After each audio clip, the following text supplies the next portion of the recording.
did an incredible job. You were building it for 29 years. How dare you ask this to be terminated? How unfair is that?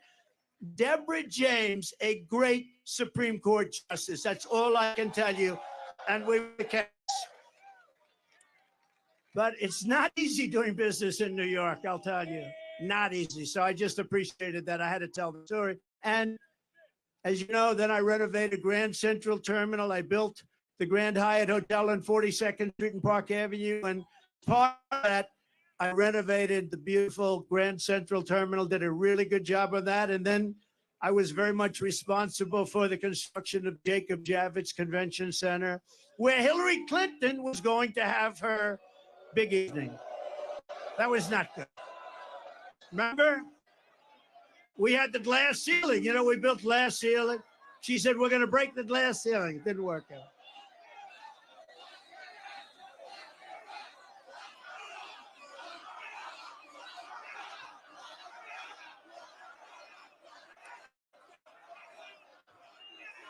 You know, I'll tell you a little secret that I don't think I've ever. I hated the concept. I said we have to go in with the country. We have to win against Russia. We have to win against China and North Korea, all the different countries we're at loggerheads with. As long as you have a smart president, you're going to win those battles. We were winning all those battles, even with the fake Russia scam, which made it harder. You had that. And then you see what they want to do to us, to me, to us. And they come along and they don't mind because Joe Biden is the worst president in the history of our country, has no sense, doesn't know what he's doing, grossly incompetent, and our country is going to hell. We're going to turn it around. We're going to turn it around fast.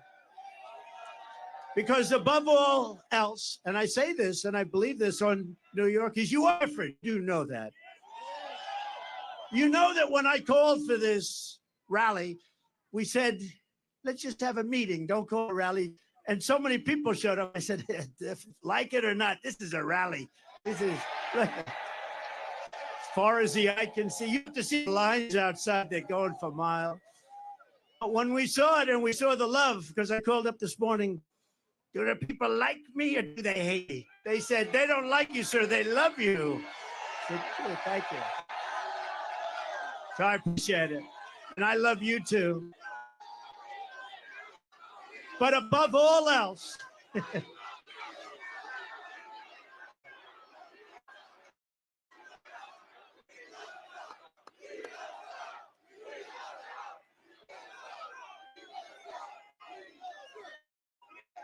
boy, look at all the cameras back there. That's amazing.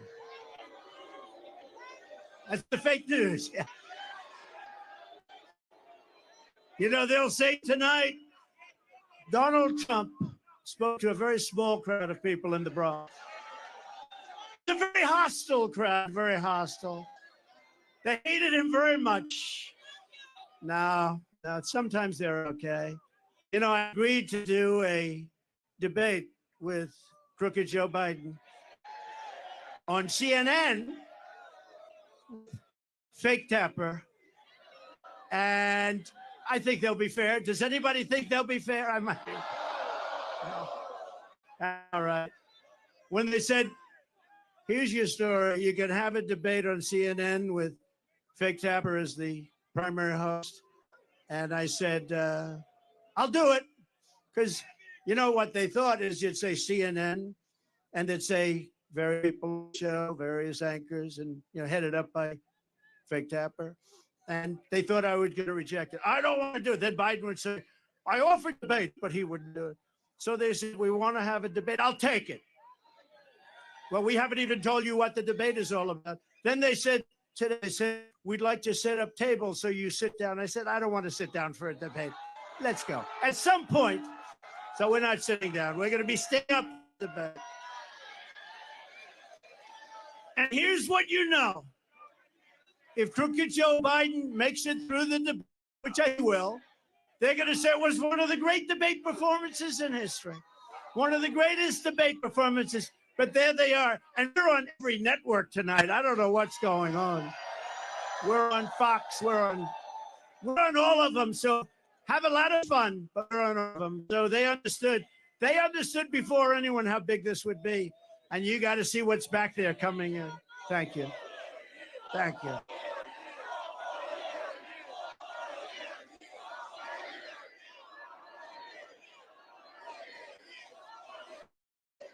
But above all, New Yorkers have something called common sense. And we do have common sense. An old-fashioned American says exactly what I intend to bring back to the White House, just like we had for 4 years. You know, we had 4 of the greatest years in the history of our country. We rebuilt the military, we cut taxes, the biggest tax cut in history, the biggest regulation cut in history. We defeated ISIS. And we did it in about 1/100th the time. They said it would take 4 to 5 years. It took me like 2 months, right? Because we have an incredible military and we're not allowed to show. They had Afghanistan, the worst pullout, the most embarrassing day in the history of our country. It's probably the reason, a piece of it, why Russia went into Ukraine. They said these people are incompetent. We're going. So Russia going into Ukraine would have never happened. None of this stuff that you see would have happened. Israel would have never happened. October 7th.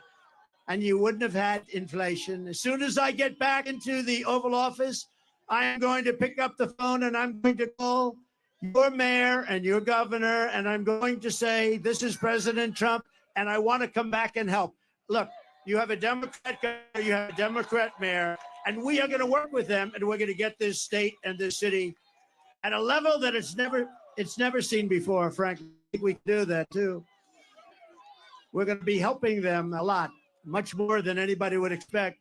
It doesn't matter whether they're Democrat or Republicans, because this is about our city and our country, and it's really about the people. And in this case, the people of New York City, New York State, are going to make you very, very happy. And Biden can't do it. He doesn't know he's alive.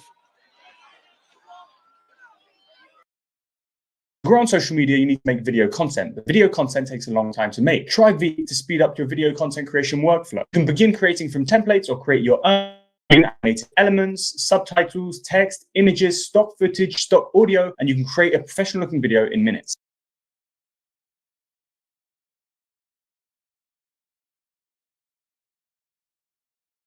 At Nissan of Lithia Springs, buying a car is simple.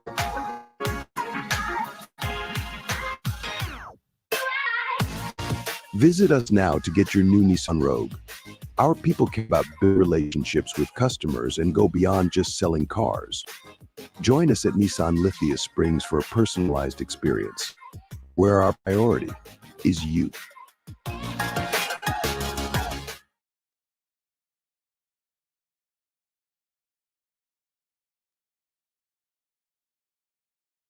Four years ago, and now we're being laughed at. We're like a joke. That's not going to happen. That's not going to happen. We're going to do whatever it takes to fix our roads, bridges, and highways. We're going to take back our parks, not just for children, but for everybody. We're going to renovate New York subway system so it no longer looks like it hasn't been cleaned since 1932, but rather it will be the most beautiful transit system anywhere in the world. I don't know if you know it. It's by far the biggest infrastructure, subway infrastructure in the world. And we're going to make it by far the biggest. And now we're going to make it by far the best. We're going to make it beautiful again. And a lot of it is topical. You know, the expensive people don't understand because they're not in construction. It's topical work. It's topical. It's built. The expensive, the hard, the labor, the money, the big stuff is done. We're going to make it beautiful. We're going to make it good. And most importantly, we're going to let New York finest do its job. The transit do their job. We're going to make it safe. Most importantly.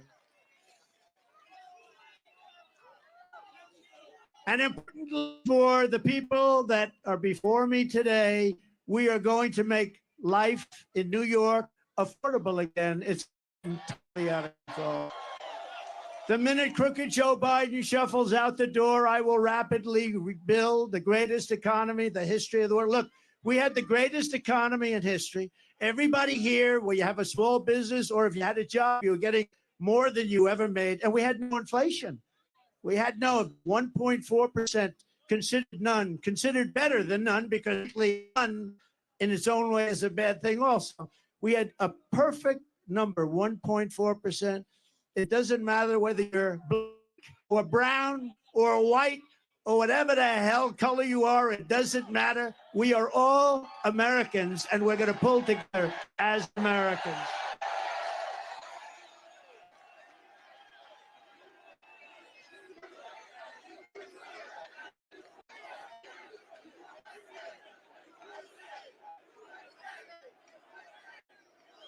We all want better opportunity. I'm not just going to promise it. I'm going to deliver it as I did just a short while ago. Think of it. You know, when I went down to Washington, I was only there 17 times. I never stayed over. I didn't know that society.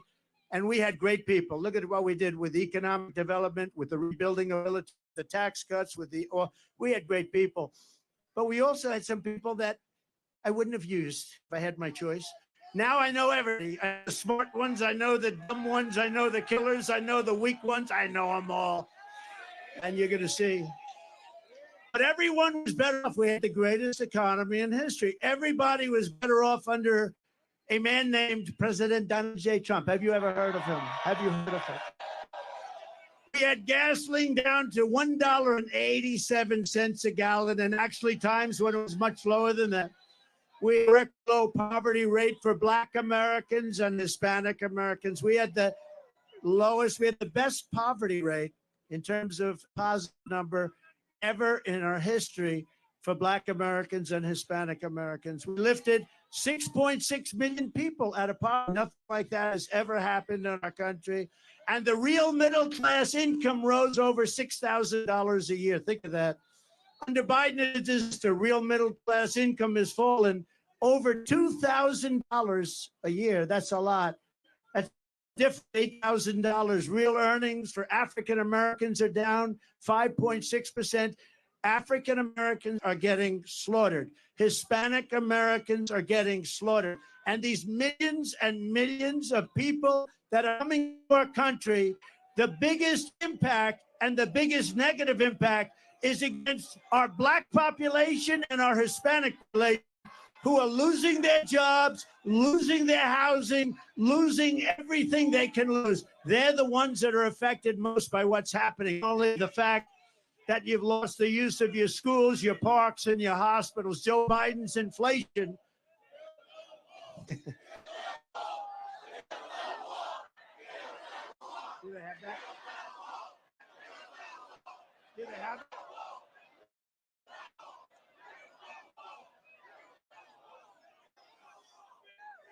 Speaking of the wall, so we built much more wall than we built 571 miles of wall. We had the safest border in history. We were going to put within a period of 3 weeks. It was all built, laying there, ready to be put up, designed by the Border Patrol, who are incredible people, ICE, who are incredible people, all together. We want to put up concrete plank for the contractors here. They didn't want it. They had to have hardened steel. They wanted 6,000, 7,000 pound concrete, wanted rebar in the middle. They wanted different materials, harder to cut. So we had very hard steel, very good stuff. Everything was good. We had the panel up with an anti-climb panel. We had the best wall, and it was going to be, we're going to add 200 miles of wall. It would have taken about 3 weeks. And then we had the rigged election. And you know what happened after the rigged election? They took the wall, and instead of putting it up, they sold it for 5 cents on the dollar. And I said, these people really do want to have an open border. And that's what's happened to our country. Our country has gone to hell because of it. It's gone to hell. But I want to thank Mexico. I want to thank, because I went to Mexico.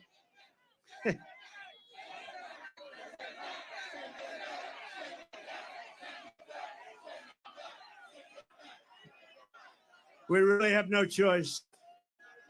He said, send him back. There's a chance, send him back. Nobody wants to send anybody back, but you have no choice. This is not sustainable, the country, right? This is not sustainable. But we had Mexico, and we went to Mexico, and I said to the president of Mexico, good man, by the way, a very good guy, happens to be a socialist, but these are minor details. I said to him, Mr. President, we need you to give us 28,000 soldiers to guard the wall. He said, well, how much would you pay for that? I said, nothing. I'm not paying anything. You're sending them in. They're coming in nervous. You have to do it. And he smiled and he laughed. He thought it was funny. He thought it was like, I was kidding. I said, no. They're coming in through Mexico. We need 8,000 soldiers free of charge. And he said, Donald, I cannot do that. I said, here's what you do. I don't want to embarrass you, so I'm not going to negotiate with you. Send me a negotiator. Give me a top negotiator. I want to see him. And he came to the White House, a very handsome man, dressed in one of the most beautiful suits I've ever seen. In fact, I was going to ask him, who is your tailor? I'd like to buy one of those, but I didn't think it was appropriate to start the negotiation that way. And I said, you know that you're going to give us 28,000 soldiers, don't you? No, we are not going to. We will never do that. I said, of course you're going to. 100%. He said, we're not going to. He said, no way. I said, way. You're going to give it. He said, 100%. And you're also going to have a new policy. It's called Remain in Mexico. Nobody can come into a country until they're... And then you're going to have catch and release into Mexico. We have catch and release into our country. Even if they're criminals, we catch them, we check them. We see they're a criminal, we release them. We say, come back 5 years later, you'll have a court case. Nobody ever comes back. So I said to the State Department, and a wonderful woman, but a bad negotiator, I said to the State Department, give me a top 10 list. Give me a top 10 thing. I said to ICE and Border Patrol, give me a top 10. They gave me a top 10 list. And a lot of it had to do with all of the horrible disease that pours through. People that have highly contagious diseases are coming into our country at levels that we've never seen before. So many other things. And they gave me a top 10 list. Laughed, said, sir, they'll never do. We've been trying to get this stuff for 25 years. I said, if I were a betting man, I would bet you any amount of money. You'll have it very quickly. So this comes in. I said, we want a policy, remain in Mexico, Tijuana. Hundreds of probably the fastest growing city in the world for a period of a year. The place was loaded up with people. They weren't allowed into our country. And we had already built a lot of the wall, a tremendous amount, 571 miles. Without that, we couldn't have ever done this. And he said that we're not going to do it, sir. I said, you are going to do it. He said, we're not. I said, here's the story. I'm not going to mess around with you. I have to go. I have an important meeting, much more important than this. He said, here's the story. You're either going to do it. It's Friday evening. Or on Monday morning at 7 o'clock in the morning, we are going to put a 25% tariff on everything that Mexico sends into our country. And then 1 month later, if you don't do it, we're going to put a 50%, and we're going to go 75. And because I'm a nice person, we're going to stop at a 100% tariff. And I had it literally written. I'm saying, should I sign it or not? Am I going to waste the ink or not? Because I'll sign it right now. On Monday morning at 7 o'clock, you're going to pay up to $100 tariff. He said, sure, I'd like to make a phone call. I said, I wonder who you're going to call. Let me guess, you're going to call the president. He comes back 3 minutes later. Sir, it would be our great honor to give you 28,000 soldiers free of charge. It would be our great honor to have a policy of remain in Mexico. Anyway, and we got all 10 things. It took about like 10 minutes. It was not. And now, did you see? Mexico said to crooked Joe Biden, we want $20 billion a year just for the privilege of negotiating with you. We want you to pay us. Did you see that? It was a little article. You hardly. It's no difference. Would you say? He would have never asked that. He would have never asked it. So he said they want 20 billion. 20 billion, not 20 million's a lot. They want 20 with a B, $20 billion a year just for the privilege of negotiating with Mexico. And you would never get the things that they gave up, remain in Mexico. They gave up catch and release in Mexico. They gave up everything. They gave up everything.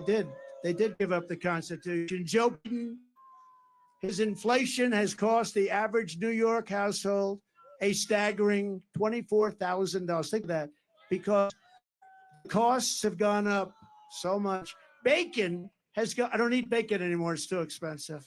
It's true. It's gone up like 4 times. I said, what's with bacon? But if you look at the Biden price hikes, very much caused the runaway inflation, the likes of which I think we've never seen before, anything like it. And they're costing average New York families $1,000 a month just in the inflationary costs. I call it the Biden inflation tax because it's a tax.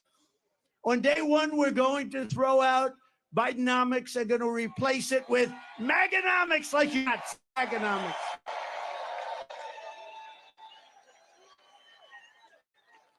And I will give you lower taxes. We'll cut it low. Remember, when I cut taxes, I gave you the biggest tax cut in the history of our country, bigger than the Reagan tax cuts.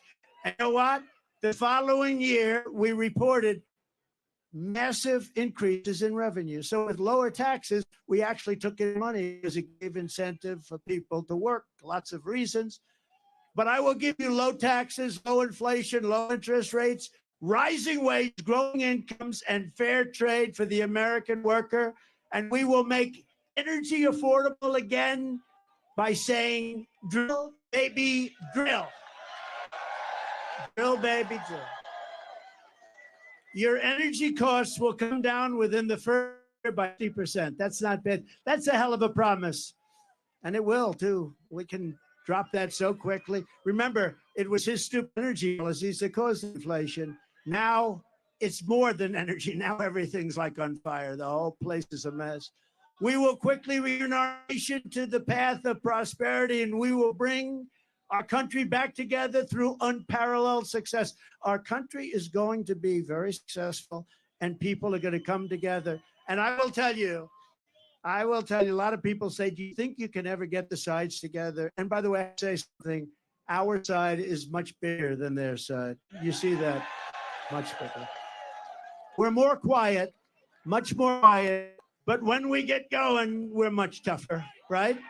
We're much tougher. But it is much bigger. But I saw it. We had the greatest economy in history. And I was getting calls from the other side. I call it the radical left. But left-leaning, to put it mildly, Democrats, we get together because everybody had the best they've ever had.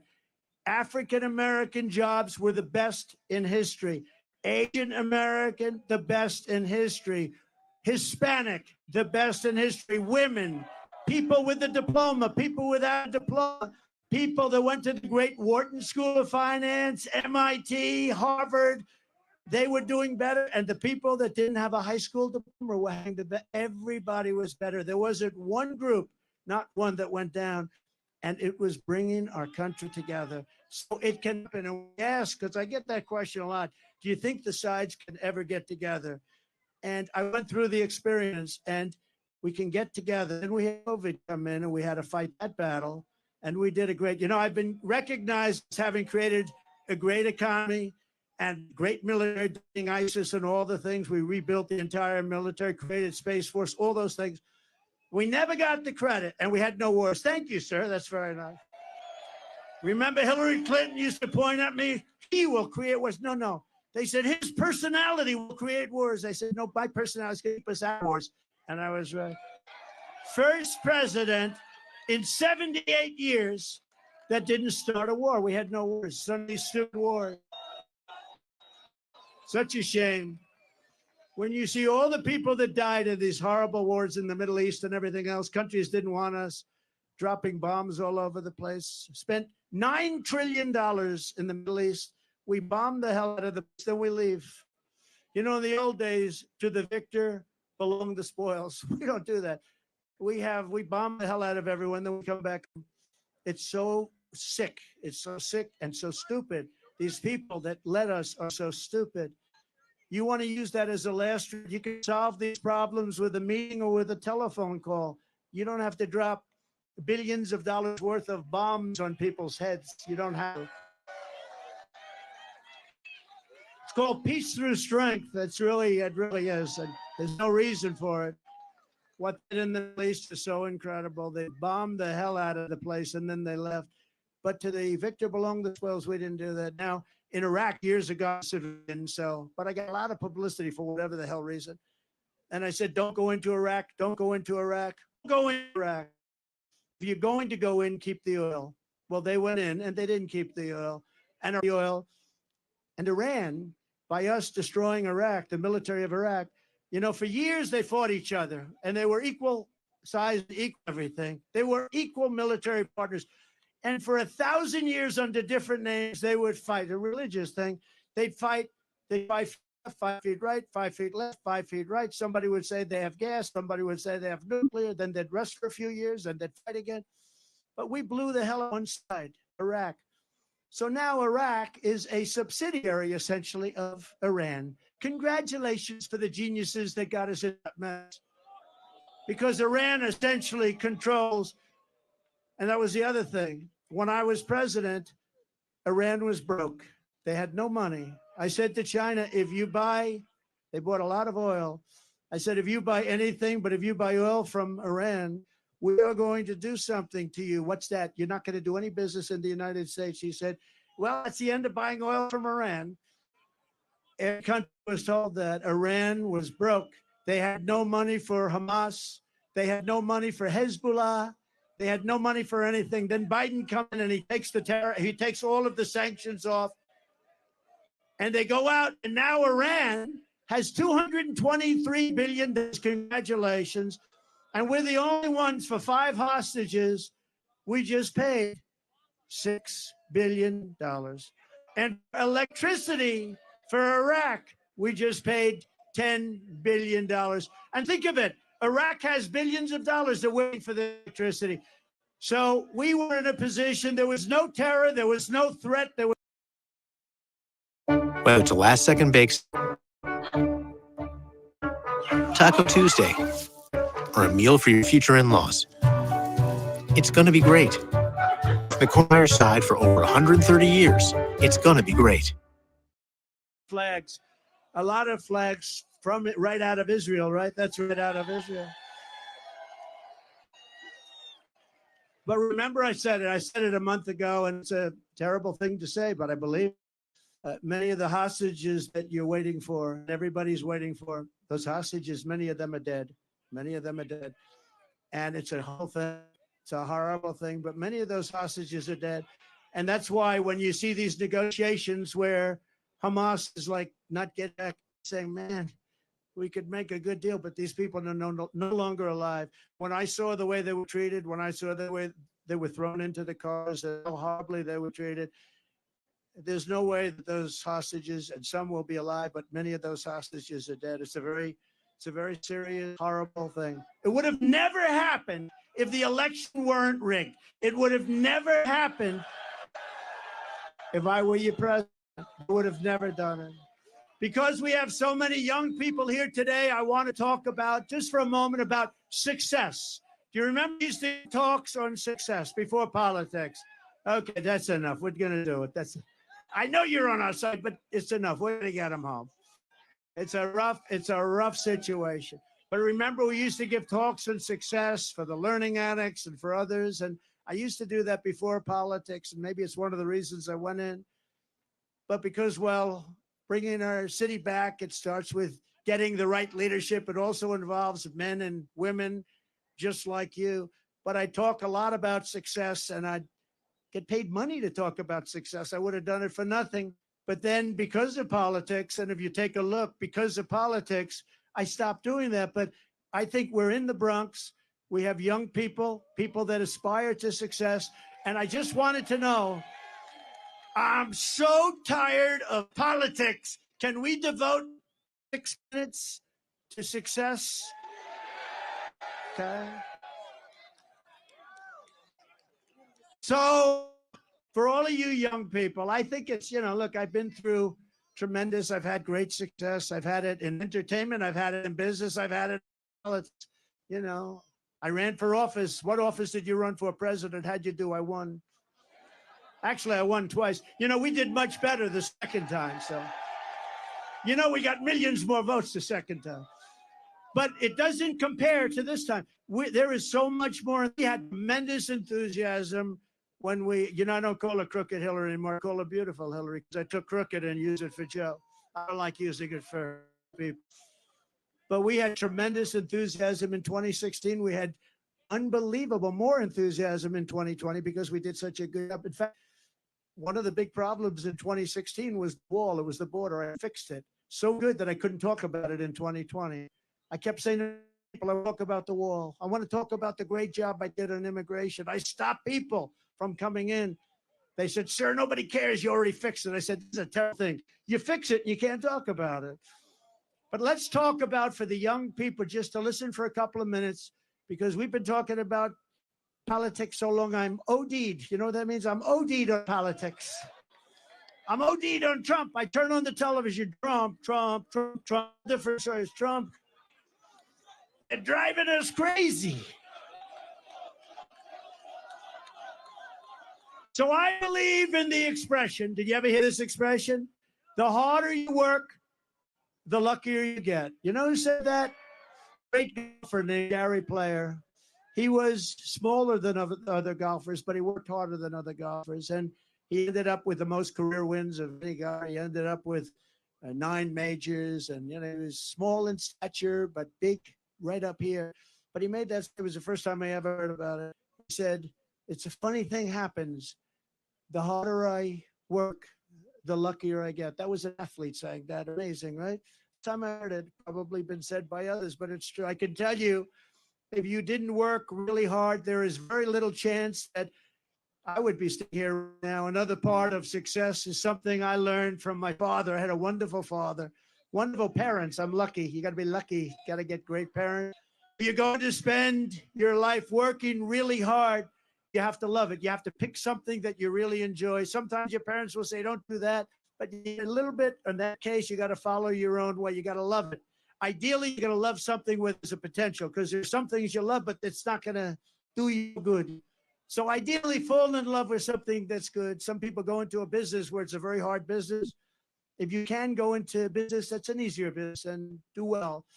But I see it all the time. Somebody has every ingredient for success, smart, brilliant, everything's good. But they're in business to hit your head on the wall. It's a very tough business. Try finding something where it's a great business with a great future. And there are plenty of them out. My father taught me about construction.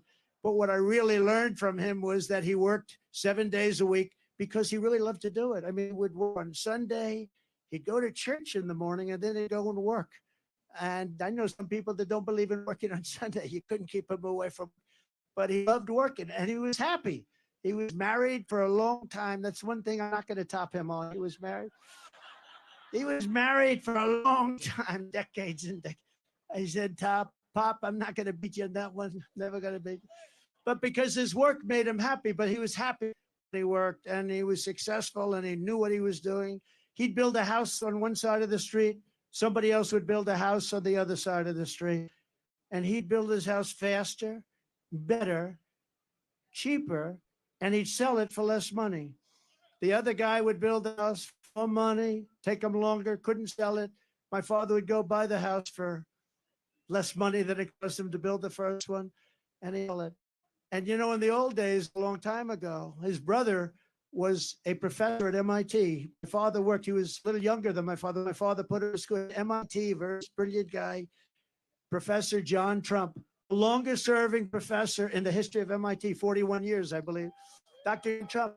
My father used to tell me I used to go crazy. Your uncle was always getting degrees. I had to keep building for your uncle to get him through college. He was always up there getting degrees. But he was at MIT for 41 years, a brilliant guy. He used to talk to me about nuclear because he was a nuclear genius, along with a genius about everything else.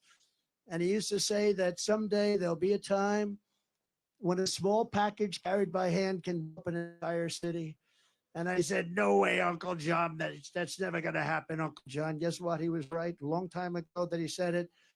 But father would price a house. And I'd say, how did you price in those days, Dad? He said, pricing was everything. He said, sell a house for $3,999.99.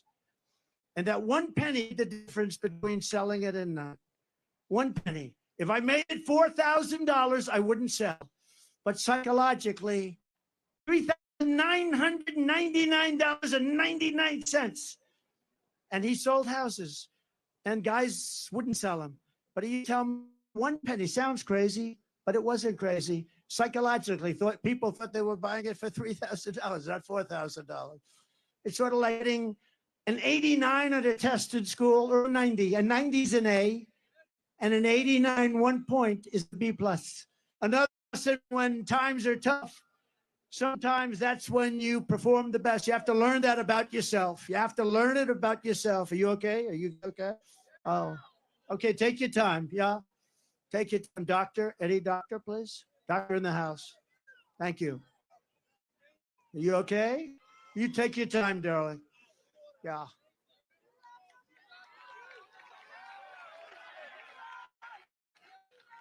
Yeah.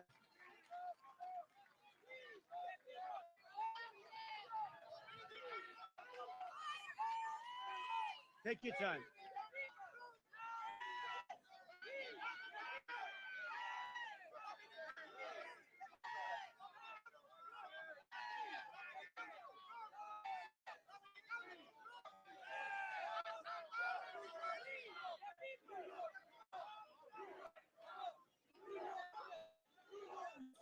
Take your time, Doc. We have time.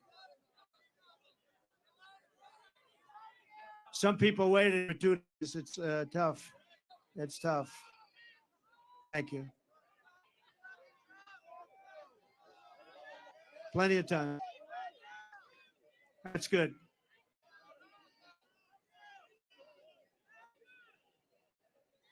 Water.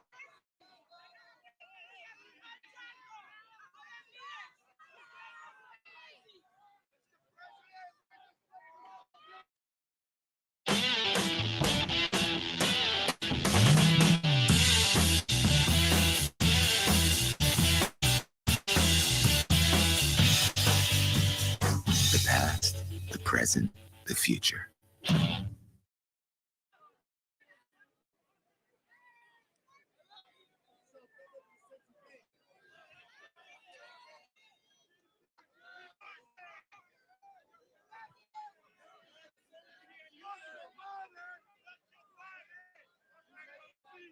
She doing all right?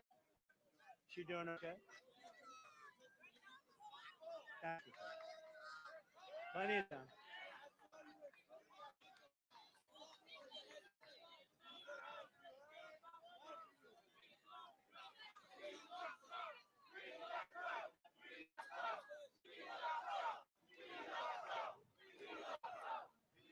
Okay? You okay? Thank you. Doctor, thank you very much, doctors. Got a lot of doctors in the house. Thank you very much. Thank you, darling. That's great. That's great. Great job. People do a fantastic job here. But it's hot and it's been a long wait, right? Long wait.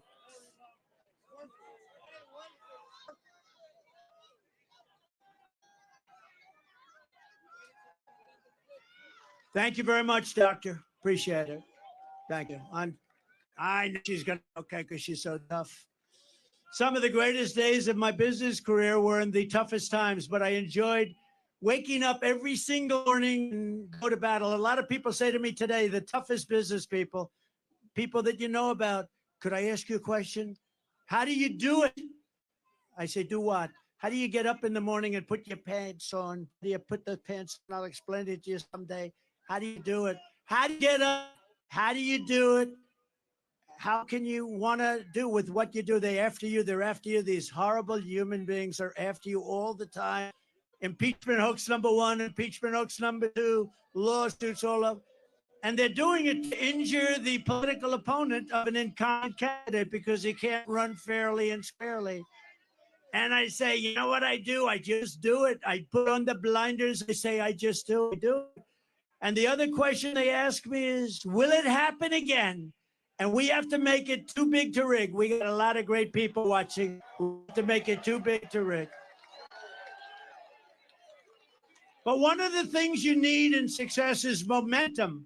You need momentum. You got to have, and when you have that momentum going, there's nothing that can stop you. And I tell the story of Bill Levitt. Bill Levitt was a great real estate, great Levitt towns all over the country. One of the most successful real estate people at a certain age ever. And he built these massive towns that were, you know, there was nothing like them at the time, and very successful. And he was offered a lot of money to sell to a public company, and he decided to take it. He was a young man. He was in his 40s, and he said, darling, I'm going to take it. Told his wife, I want to take the money. And for 20 years, he went out, he bought a yacht.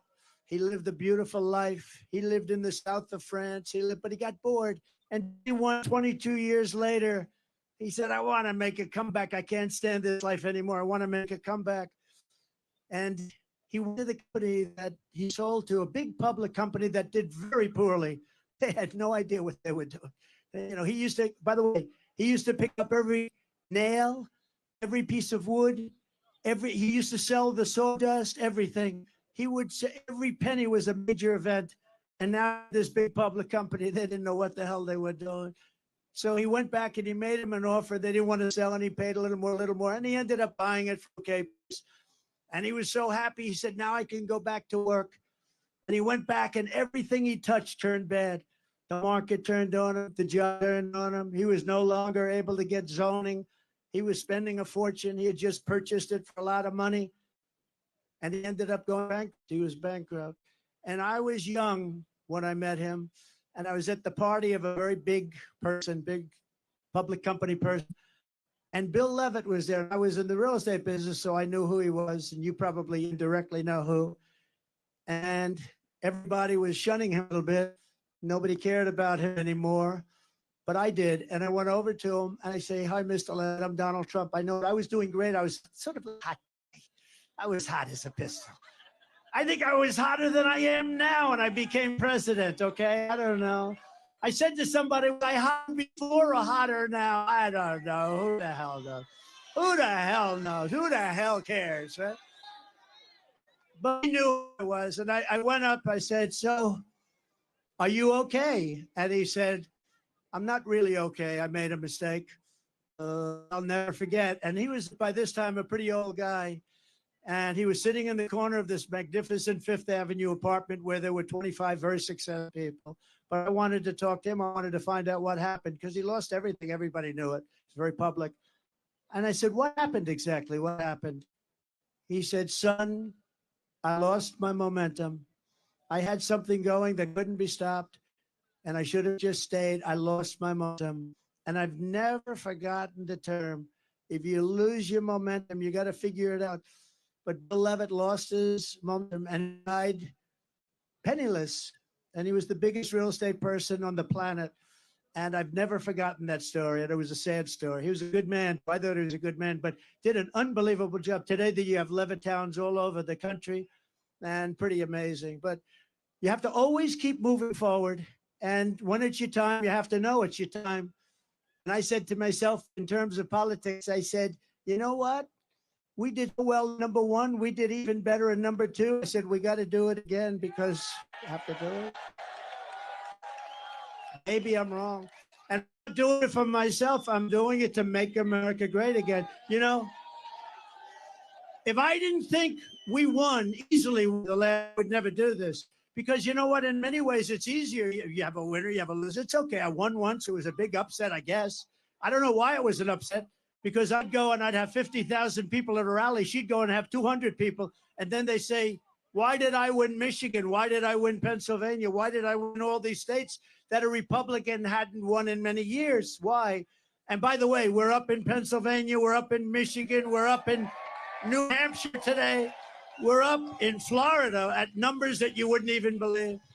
But I also think it's very important to know what you want. You have to set your sights high, set your sights so high, higher than you ever thought possible, and make your goals big and go after it. That's why I say we won't just make New York a little better. I say we want to make New York a lot better, better than it ever was before, right? And finally, you have to take pride in your accomplishments. Do not take for granted what you achieved. Forget it. It's over. It's good for your confidence, but it's over. Go forward. Think to the future, not to the past, but learn from the past. You know, wherever I go, I know that if I could build a skyscraper in Manhattan, I could do anything. It's very tough. Building a 68-story building on Fifth Avenue is hard. With all you have to deal with, I mean, you have unions, you have legal entanglements, property rights, zoning. You're dealing with the smartest and toughest contractors in the world. These are killers. Many of you are here today. Thank you very much. But by comparison, talking to world leaders, I believe, is easier. I've done them both. Talking to a world leader, if you're smart, you know, you have the United States behind you. Now, the country's not the same, but it'll be better and stronger and bigger in a very short period of time. You know, we have so many different things we could discuss having to do with the Republican Party. But the biggest thing, I think, and I really mean this, and it's happening more and more, and I see it all the time, because really you have to be the party of common sense as opposed to the Democrat Party. It's a party of failure, extremism, and gross incompetence. And that's what it is. And they're going to destroy our country. But our country has faced down much harder challenges before and come back stronger than ever. That's why I so firmly believe that we can quickly make America a great and glorious nation again. When I take office, we are going to restore public safety and rule of law in New York City. That starts with stopping the pouring into our country of millions and millions of illegal immigrants, which are causing a new category of violence called the migrant crime. We have a migrant crime happening now. You add that to the crime already. A terrible statistic. Venezuela was a very crime-ridden country. They just announced a month ago, C7, but now they just announced 72% reduction in crime in Venezuela. In Caracas, they took their gang members, they took their drug dealers, they are emptying out their prisons. They're taking everybody that's a problem and dumping them into the United States of America. We're like a dumping ground. But many countries are doing that. I would say eventually all countries were doing that. If I headed up Honduras, if I headed up any one of the countries that are neighboring or not neighboring, and we're not talking about just South America countries, we're talking about countries from Africa. The other day, 22, think of it, 22 people from the Congo. Where do you live? We came from jail. What did you do in jail? We don't want to tell you. They're now living happily. They come from Africa. They come from Asia. They come from all over the world. They come from the Middle East, Yemen. We're bombing Yemen. Here we go with the bombs again. We're bombing Yemen. And people are coming in Yemen. Large numbers of people are coming in from China. And if you look at these people, did you see them? They are physically fit. They're 19 to 25. Almost everyone is a male. And they look like fighting age. I think they're building an army. They had 29,000 people over the last. I think they're building, we want to get us from within. I think they're building an army. This is not, you know, it's interesting. Did you see them? They all have tents. They all have gas-fired stoves. I mean, this is not like an illegal immigrant. This is, they're building something. They have something in mind. We're going to end all of that stuff. They respected your president. They respected our country. And we're not going to let people, we are not going to let these people come in and take our city away from us and take our country away from us. It's not going to happen.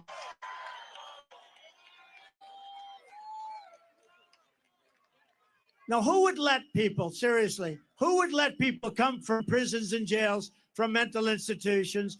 They cannot stay. We will immediately begin the largest criminal deportation operation in our country's history because this situation is sustainable by no country. No country can sustain this.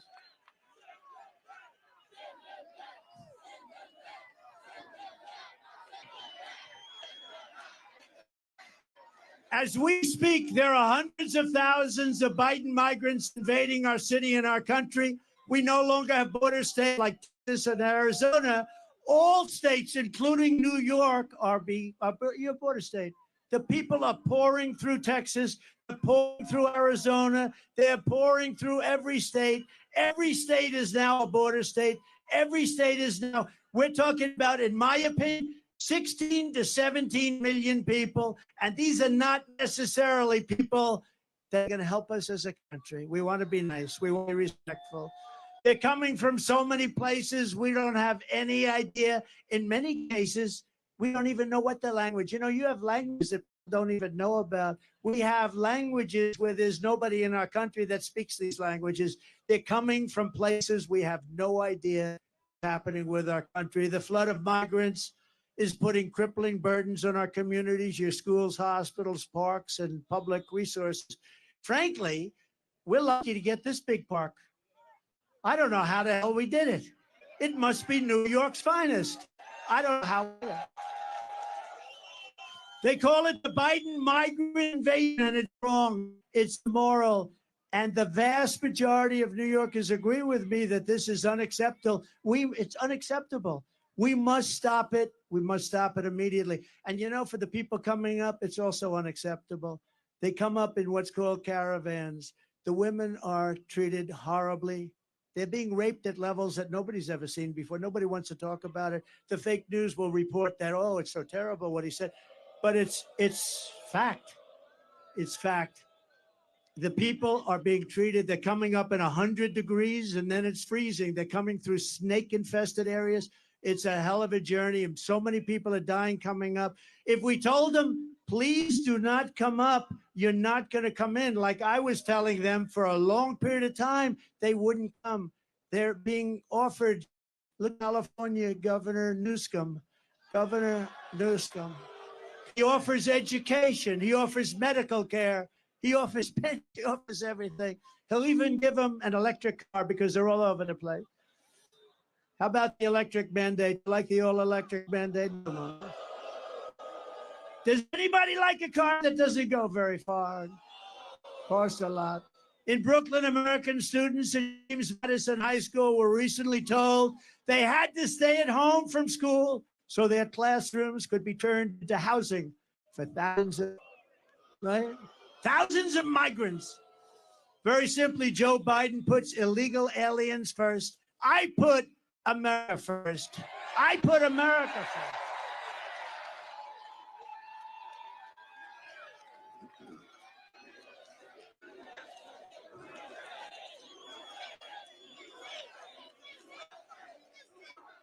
Would anybody, now this is up to you. Has anybody heard the snake? Would anybody like to hear the snake? I can hear all night. I don't care. Would you like to hear the snake? So it's a metaphor. It's an old song and it was redone. It didn't have anything to do with so people or illegal immigration, but this has to do with illegal immigration. And I think it's very accurately. On May the 4th and every day, Autodesk celebrates the makers. Design and make your own droid with Autodesk software. Autodesk, make anything. The Acolyte 2-episode premiere June 4th, only on Disney+. On her, and you know what? You know what this is all about. Did you know? You've heard this before? Have you heard it? We got the greatest people here. On her way to work one morning, down the path along the lake, a tender-hearted woman saw a poor half-frozen snake. His pretty colored skin had been all frosted with the dew. Poor thing, he said, I'll take you in and I'll take care of you. Take me in under, take me in for heaven's sake. Take me in, oh tender woman, sighed the vicious snake. She wrapped him up a cozy comforter of silk and laid him by the fireside with some honey and some milk. She hurried home from work that night, and soon she arrived. She found the pretty snake she'd taken in had been revived. Take me in, oh tender woman, take me in for heaven's sake. Take me in, oh tender woman, died the vicious snake. She clutched him to her bosom. You're so beautiful, she cried. But if I hadn't ruined by now, you truly would have died. She stroked his pretty skin again and kissed and held him tight. But instead of saying thank you, ma'am, the snake gave her a vicious bite. Take me in, oh tender woman, take me in for heaven's sake. Take me in, oh tender woman, sighed the vicious snake. I saved you, cried the woman, and you've bitten me, but why? You know your bite is poisonous, and now I'm going to die. Shut up, silly woman, said the reptile with a grin. You knew damn well I was a snake before you took me in. right? So when we allow people from prisons, when we allow people from insane asylums and mental institutions, which are being emptied out all over the world, you know, their prison populations are going way down. You know why? Because they're being dumped into the United States. When we are allowing terrorists at numbers that we've never seen before, remember the snake. Remember the snake. Because you're going to get bitten like you never got bitten before, and you need a new president, and you have to get rid of this person who is not a smart person, not a respected person, and doesn't have a clue what the hell is happening. So that's the snake. Did you enjoy the snake? On day one, I will seal the border and I will stop the invasion of our country.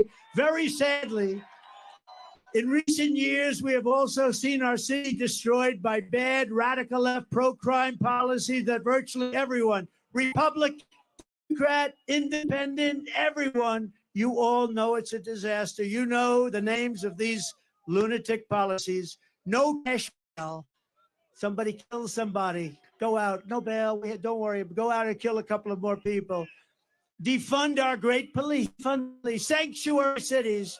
Release violent repeat offenders from jail. Joe Biden supports all of this insanity and much, but millions of people across New York know it's crazy. There is no way when you watch this guy get off an airplane, he doesn't even have to talk. When he falls out of a helicopter, he's got 3 little stairs. It's not that hard. You got 2 railings. You don't fall out of helicopters. You don't fall upstairs. He falls up. He has more trouble going up than he does coming down. That's a little sick. But you're just not going to vote for him. You just we win. If we just win the state, it just puts it right. It's such a big state. It puts it to bed.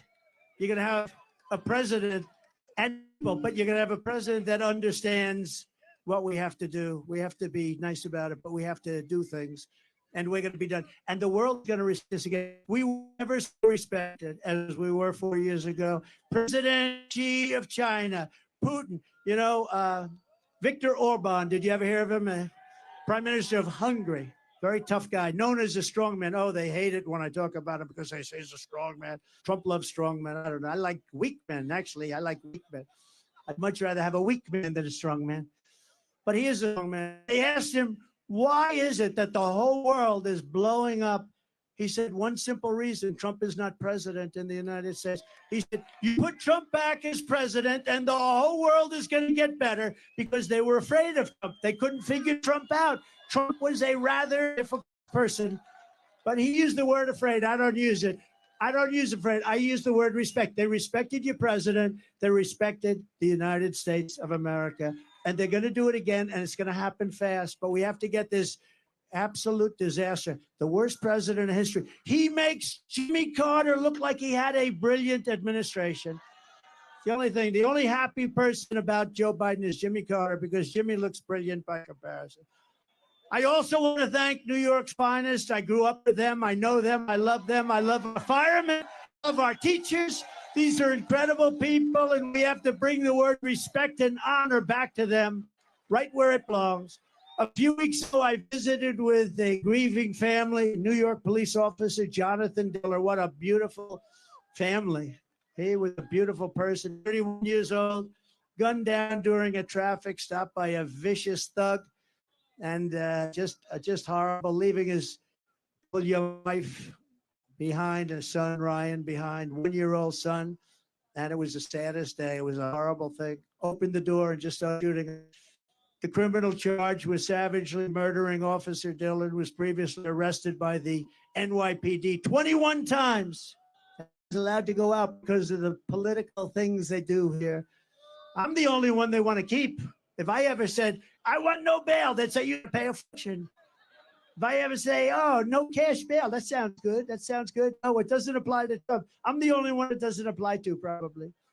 And the accomplice driving the car had been arrested 14 times and was actually a far more violent person. And his nickname was Killer. They called him Killer. Dangerous and violent repeat offenders should never have been on our streets.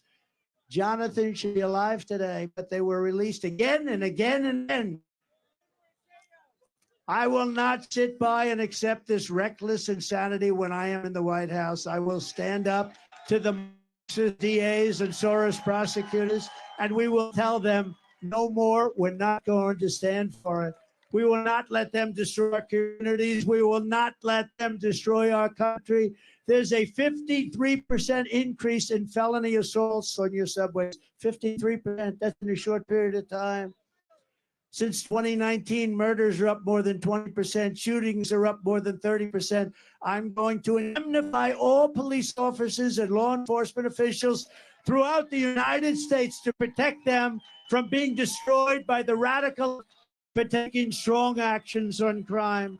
And remember, Black, Hispanic, Asian people need this protection and save more than anyone else. Don't ever forget it. And after years of talk by the radical left Democrats, we are going to give them protection they need. We're going to protect our police. We're going to make sure they do a great job. They can do it very quickly. They know who the bad guys are. They know everything about them. They know their name. They know their middle initial. We're going to insist that if a violent criminal murders a police officer, they receive the death penalty. It's going to be quick.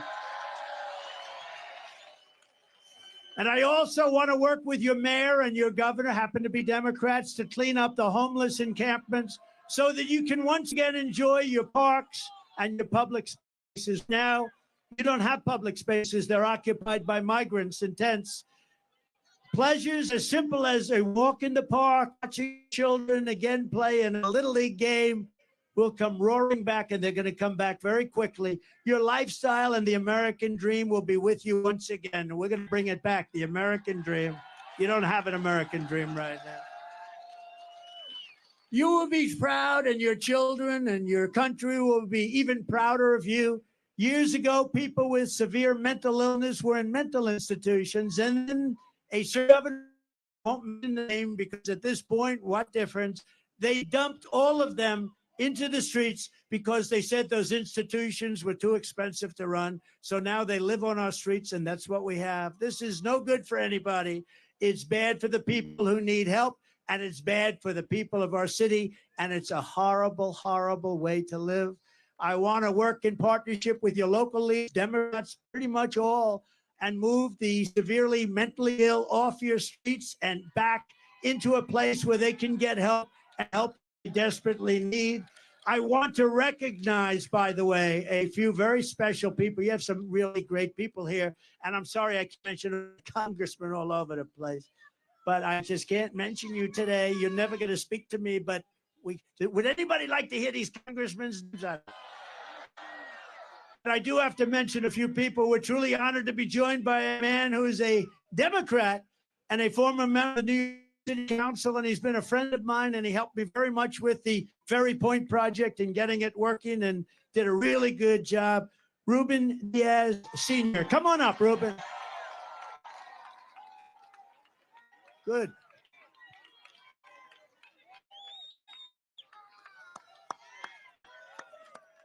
Good. Thank you. Mr. President, I am a Puerto Rican, a Black Puerto Rican. I used to be a state senator for 15 years. I used to be city council member. Today I'm here for various reasons. But I want to tell you first that as a Puerto Rican, as a Hispanic, I want to apologize to you for the conduct of George Juan Merchant.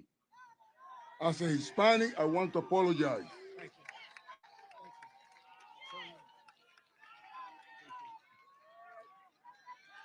you. He's been used. He has been used to destroy you. But we know better than that. We know better than that. As a minister, president of the New York Hispanic Clergy Organization, I want to tell AOC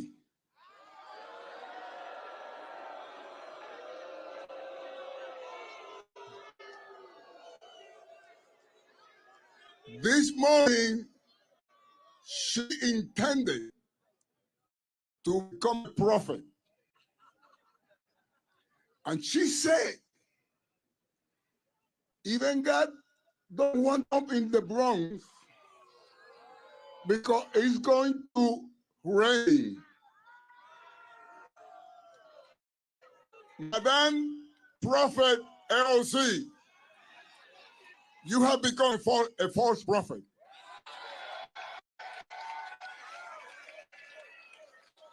Look at what a beautiful day. That means that not only you guys want Trump in the Bronx, because if we're gonna measure that for the weather, then I would say humbly, that even God wants you in the Bronx.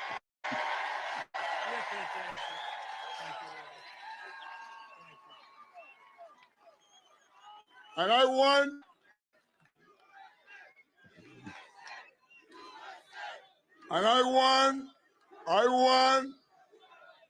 to close by saying, Mr. President, I want to join you in having the Bronx great again. Please accept this Democrat, this black Puerto Rican with a kinky hair and a broken English.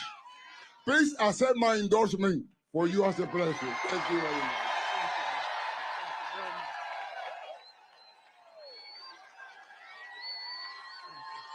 Beautiful job. Thank you.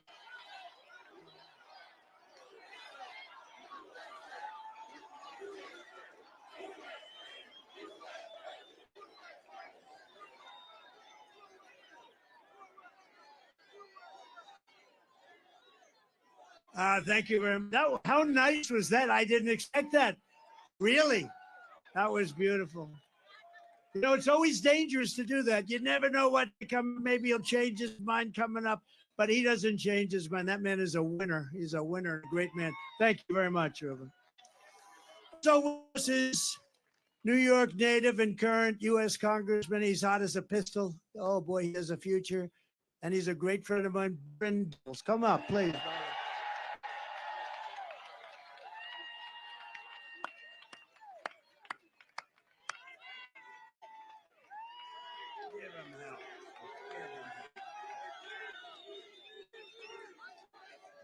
Wow. Mr. President, there's more of them here now than when I was up about an hour and a half ago. If there's one thing we know, is that this man was one of the best presidents this country has ever had.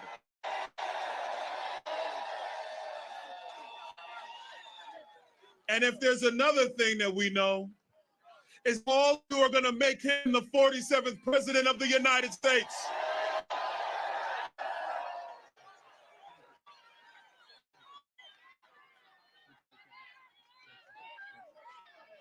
Thank you, Byron. Great. What a good future. Here as well, Chef G. Does everybody know Chef? Where is Chef G? Where is he? Come on up, fellas. Rapper Sleepy Hollow. Come on up, fellas. How are you, man? Hey. Oh, I like that. I want to get that done. Oh, man. One thing I want to say.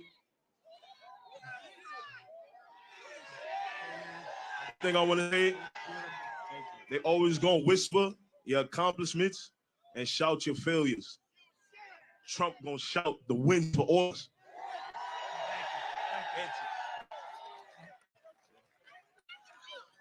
Make America great again. Thank you, fellas. Appreciate you. I appreciate it, man.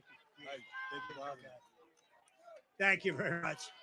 That's where I like those teeth. I want to find out where you did. I got to get my teeth like that. I want that to happen to me.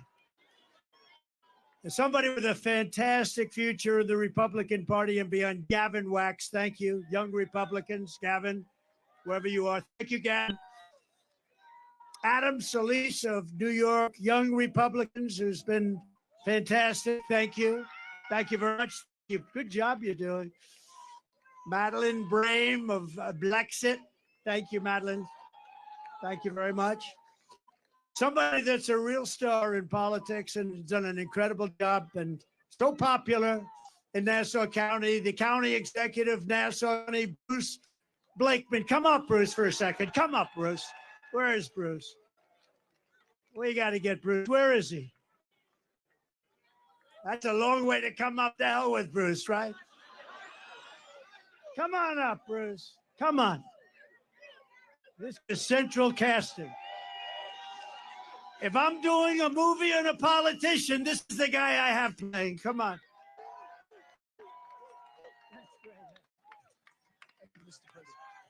Thank you very much, Mr. President. Both my parents were World War II veterans. Not many people can say about that. They would be shocked and appalled by what's going on in this foreign invasion from our southern border. Nassau County is not a sanctuary county. It is an evolution of barbecue. I'm obsessed. This is insane. God bless America.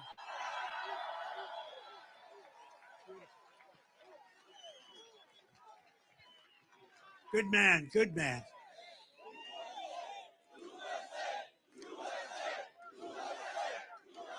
Thank you very much. National Committeeman and Chairman Joe Cairo. Joe, thank you. Thank you. Thank you, Joe. And Andrew, thank you very much for being a star of the future. I heard your good speech. Thank you all. Thank you, everybody. We have so many people out there, but we're going to finish this up. This has been, I didn't know. Woke up and said, will it be hostile or will it be friendly? It was beyond friendly. It was a love fest. From the very first day that we take back the White House, I believe we are going to have the 4 greatest years in the history of our country. We're going to restore peace through strength. We're going to keep radical Islamic terrorists out of the country.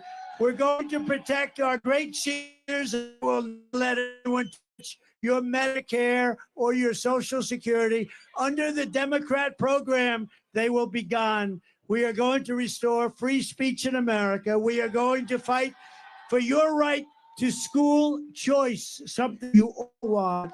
And I will not allow schools to impose COVID vaccine mandates or mask mandates. We are going to get far-left Marxist lunacy out of our children's classrooms. We're going to keep men and women's sports. And we will, once and for all, secure our elections. But all of this, saving New York and saving America, starts with telling crooked Joe Biden, the worst president in history, you're fired, like the apprentice. You're fired. Get out. You were terrible. You're destroying our country, Joe. Get out. If you want to help, you must vote. I believe that we can win New York State. We have levels of support that nobody's seen before. Look at this. So register, volunteer, turn out, everyone you know. Don't assume it doesn't matter just because you live in a blue city. You live in a blue city, but it's going red very, very quickly. We must work together as a team to win. New York has always been the home of proud patriots like you. You are proud patriots. You love this. You love this city, you love this state, and you love our country. New York was the city loved by Teddy Roosevelt, Norman Rockwell, the great Flo Ziegfeld, General Douglas MacArthur, George Gershwin, Frank Sinatra, and in baseball alone, Babe Ruth, Lou Gehrig, Jim DiMaggio, Jackie Robinson, and many, many others. It's the city where workers and skilled crafts drove across steel beams 80 stories high to build the great Empire State Building and the Chrysler Building and all of the others. It's the city that up the shining lights of Broadway that turned Times Square from a seedy, dirty, long-forgotten area into one of the greatest crossroad light and glamour anywhere in the world. It's the city that produced generations of everyday American heroes who willingly spilled their blood and gave everything they had to make America into the greatest nation in the history of the world. Above all, this is a place every one of us here today has been proud to call our home, our town, our city. And we are the ones who are going to make our city great again. It was hardworking patriots like you who built this city, and it is hardworking patriots like this is something you can say it, and you can say it a million times, and you can emblazon it. It's hardworking patriots like you who are going to save our country. You are going to save our country. We're going to get out and vote like never before. We'll make it too big to rig. Our vote is going to be too big to rig. So one thing they can't guard against, working together, there is nothing we cannot do and no height we cannot achieve. Together we will make America powerful again. We make America wealthy again. We will make America strong again. We will make America proud again. We will make America safe again. We will make America great again. Thank you, Bronx. Thank you, New York. We love you. Thank you. God bless everybody. God bless you. God bless you.